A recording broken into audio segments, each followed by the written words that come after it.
Welcome, this is James Kuzno coming to you from the studios here at ProPics Canada Media in Vancouver, British Columbia. As you know, every once in a while I put out episodes of Behind the Lens, in where I talk about different aspects of photography, whether it is for photographers and videographers in terms of business, or just different techniques and learning photography for beginners, right through to advanced courses and information.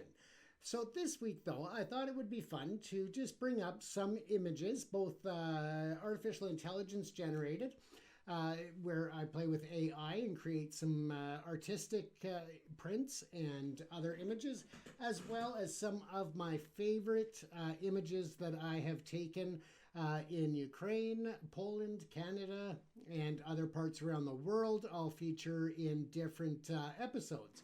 But today we're just going to take a look at some of my top ones, both AI generated and regular camera use or regular photography. And I'll give you a bit of the reason why I enjoy different aspects of creating images. And most importantly, because I believe that through images, you can tell a very powerful story. Sometimes it is to lighten the mood and get a smile. Other times it's more serious and dark about world issues and social issues. And at other times it can just be sharing the amazing world around us. This image here, you'll see, was created by AI. Now, through our AI division, I like to have fun and just play with it, test the system as it's still in training. Of course, there's a lot for the system to still learn. We provide a lot of data sets and a lot of our library of over 500,000 images and video files to other companies around the world to help them train their AI systems as well. But we're just going to focus on a few that were in-house here today, and the rest will be regular photos that I've taken around the world.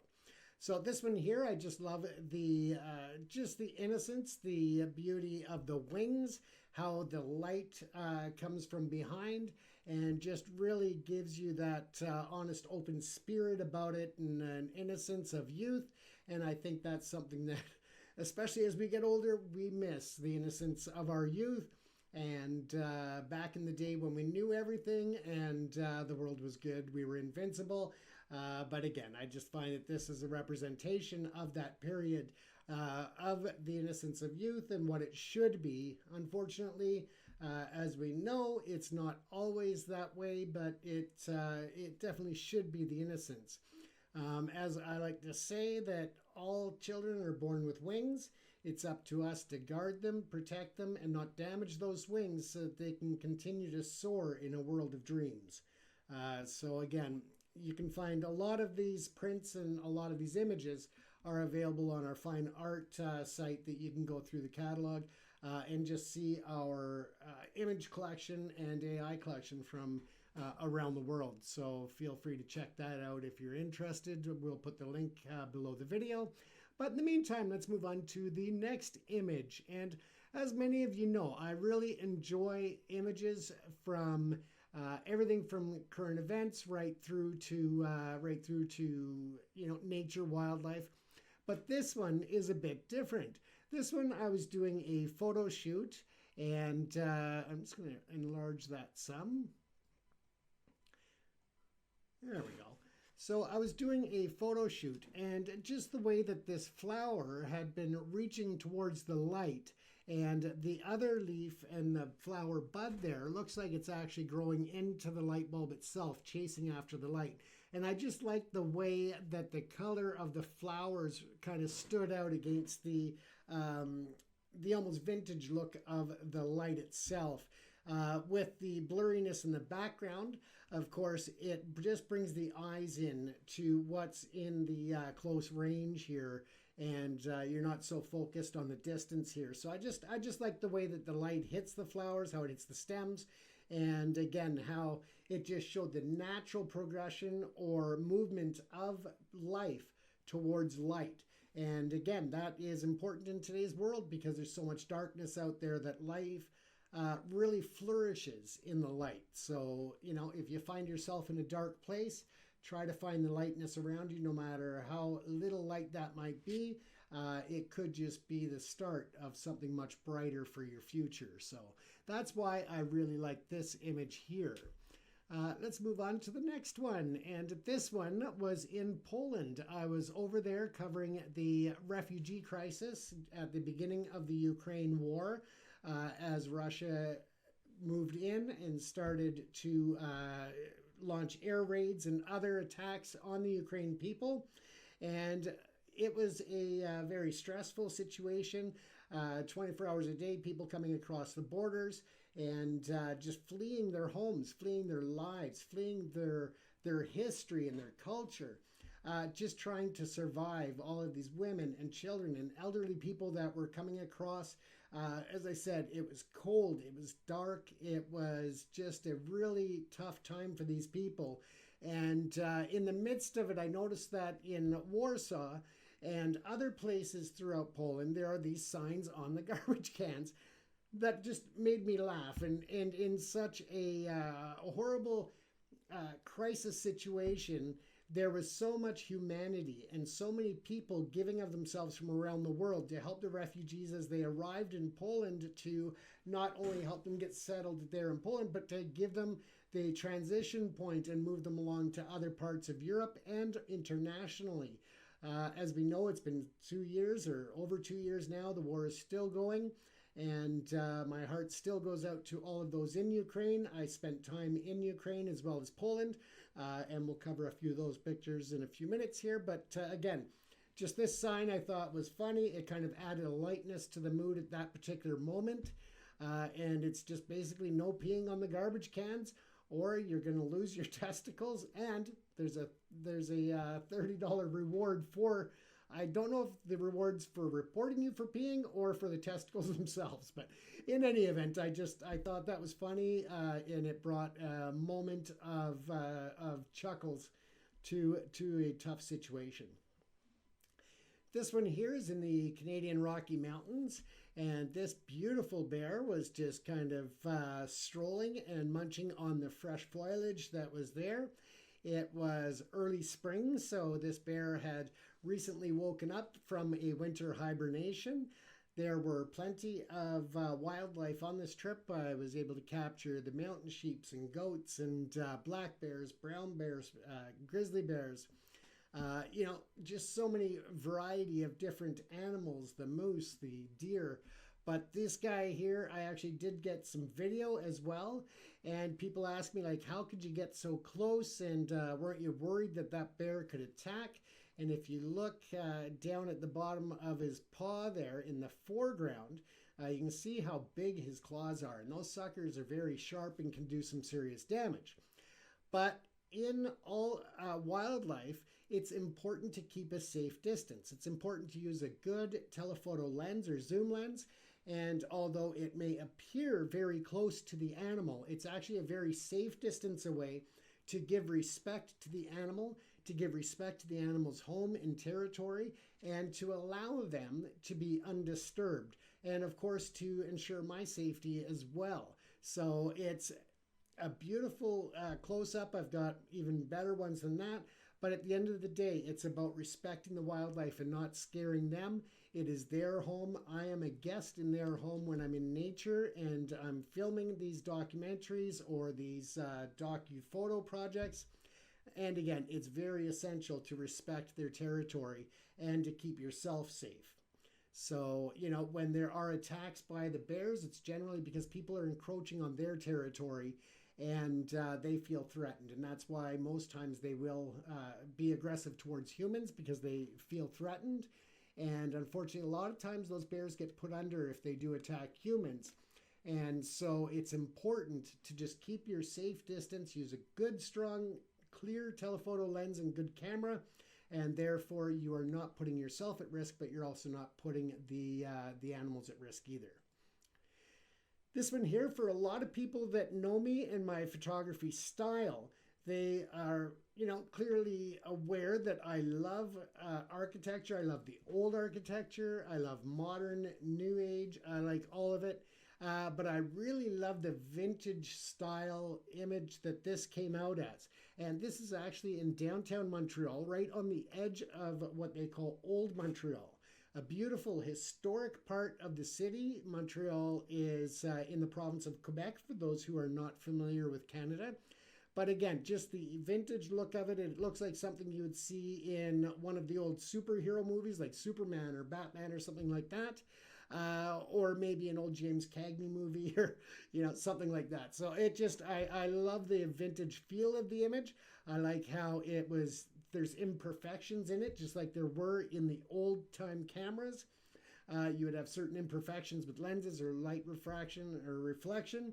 And that was a lot harder to work with back then because you had film, you had lighting, and there was a lot more to it than using a digital DSLR or other modern day technology and software to fix it up. So I really don't do a lot of editing to my photos. I try to leave them as raw as possible. Sometimes for certain clients, of course, I will do that. But for my own collections, I try to keep them as original as they are. So that this way you can enjoy it as I saw it in the moment or, as it was captured. A lot of people actually do a fair amount of editing on their images or their videos.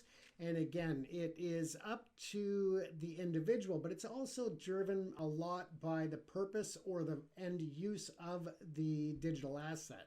So of course, if I'm doing a commercial for a company that's going to air either online or on television, of course, then the color correction and editing is going to be superb. It's going to be done, at the highest standards.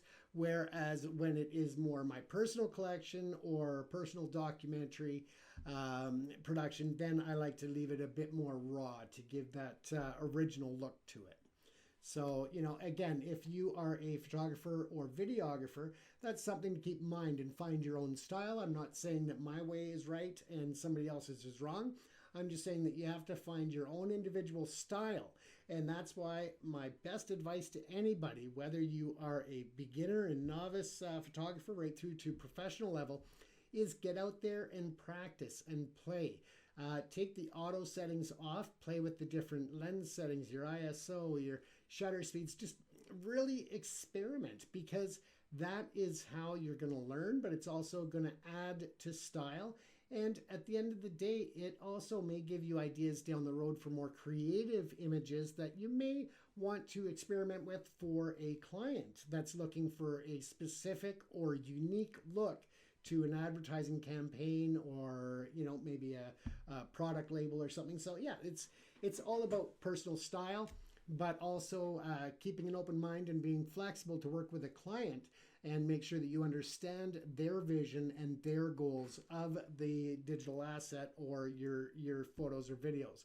Again, if you're doing it on behalf of a client, then the most important thing at the end of the day is understanding what their needs are, understanding what their goals are, and understanding how that can be achieved and communicating that to the client as well as through the end product.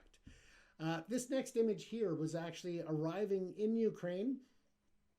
This again was during the war, about a month and a half into the invasion. This one here is in the city of Kiev.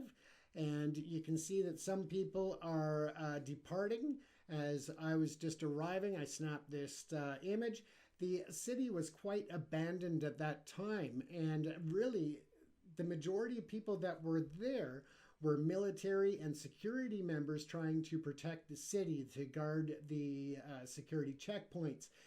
There were volunteers that were filling sandbags and basically going 30, 40 feet high to protect national monuments in different areas of the city. So with that said, again, it was very abandoned. It felt almost like a ghost town overall. The city is usually quite bustling and quite lively and quite busy, but it was just a very quiet, eerie type of feel. Interrupted, of course, by the air raid sirens and the distant explosions that were going on. wake up in the middle of the night and you hear the air raid sirens going. You look out the window, all you see is darkness. And as much as you're hoping that there's not a missile or an air raid coming towards your hotel, or when you're out capturing footage in different areas, whether it is in the city or outside of the city on the front lines, you hope that it's not coming for you, but at the same time you understand that if the missiles and the bombs land elsewhere, that it also could be other people losing their lives. With that said, many journalists that I ran into over in Ukraine, whether they were local or international, some of them didn't make it back. So my heart always is with their families and my thoughts and prayers. I covered some pretty tough areas there in terms of what the sights, the sounds, the smells that I will carry for a lifetime.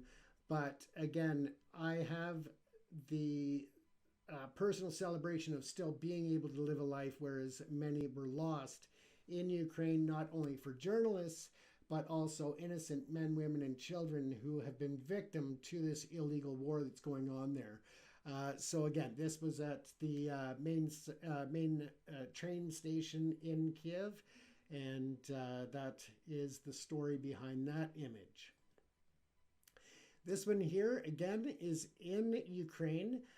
This one here, I was in Lviv after I had left Kiev and Bucha and other areas. I spent just under a week in Lviv, and it was quite a contrast from Kiev.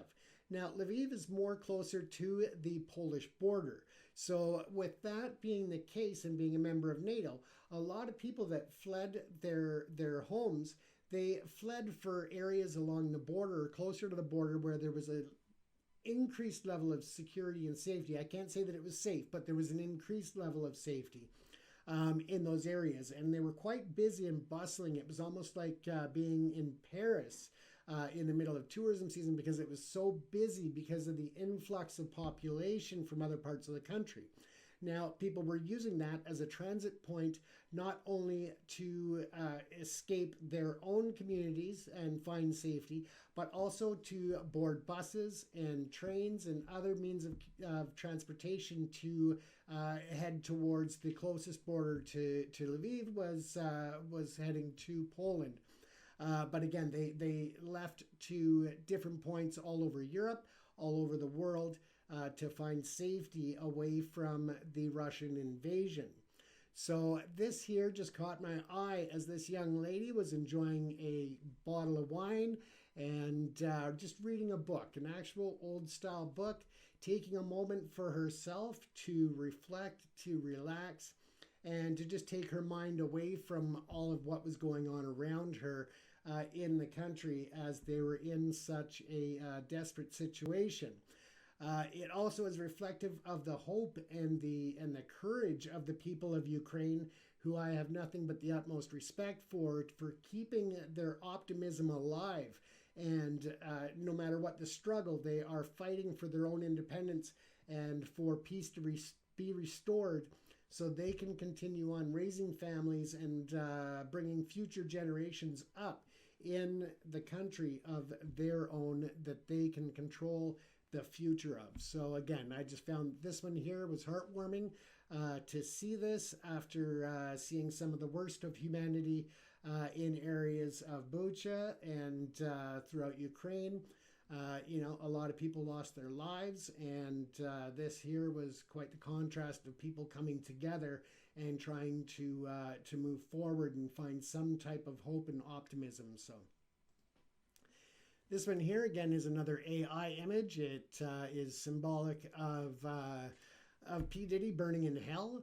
I think that a lot of people understand that at this point, and that's as simple as I can put it. I hope that he burns in hell for all that he's done, and I hope that the list of names is brought out before he's caught hanging around in Jeffrey Epstein's cell. I don't know what more to add to that, except for, it's self-evident from there. Again, entering the gates of hell. That's what I wish for him, for all of the people, or on behalf of all the people that he victimized. But I also send my thoughts and prayers to those victims of Puff Daddy, P. Diddy, whatever you want to call him, and whoever was also involved with him. Sometimes when you're taking photos, you have a slight accident. And this one here was very slight. It just so happened that my nephew had bumped into the tripod as I was trying to capture a blood moon. And what had happened is that he had bumped the tripod just as I had hit the shutter release on a remote. And it looks like it had two moons, but that's just the one moon, and the movement of the camera on the tripod shifting even that slight amount. So I call this one Moon on a Tether, or Moons on a Tether. And it was an accidental shot. It turned out to be a flawed image, but at the same time, it turned out to be a very cool looking image that I just really, I actually really enjoyed that one. Excuse me. You can see the moon, but you can see the stars, and then just the way that the light trailed as the camera was bumped and moved. So again, that I call that tethered moons, and I just really thought that was cool. I thought I'd share that one with you. So yeah, don't panic if you accidentally hit the shutter or you've got your settings off or whatever. Still go back and look at it on a bigger screen and see how it comes out, because sometimes some pretty cool images come through accidental release of the shutter or other, mistaken settings, and you can come up with something pretty cool that you never intended to. And, it's like the old saying goes that sometimes life is what happens while you're planning other things, and sometimes your image is what happens when you're planning other shots. So this one here, again, is an AI image I created. This one I call Young Love, and I thought that it was just, again, it's about celebrating life, the potential for a future, the friendship, and when I say young love, this is a friendship, and it's people just coming together and celebrating. You see the balloons in the background of color, but it also gives a very vintage look. And again, it just reminds me of a very old school setting, but very modernized by the way that the youngsters are dressed, and just the innocence of young friendship. And that's something, again, we've lost that innocence in ourselves as we get older, but sometimes it's good just to remind ourselves that, that we were once young, and that's an important thing to just remember your past, because that's who created, or what created, where you are in the current day. So those are the images I'm going to share with you today. Again, this is James Cousineau coming to you from ProPics Canada Media in Vancouver and ProPics TV Studios. I hope that you enjoyed this session, and I hope to see you again on the next one. Don't forget that it always helps if you comment down below in the comment section. Just let me know which one of the images is your favorite that I brought up this week, and also keep in mind that you can like, follow, subscribe, depending on the platform. That always helps as well. Take care, everyone. Stay safe. And if you need to reach us, you can always find us at ProPicsCanada.com. That's ProPics Canada.com. Thank you.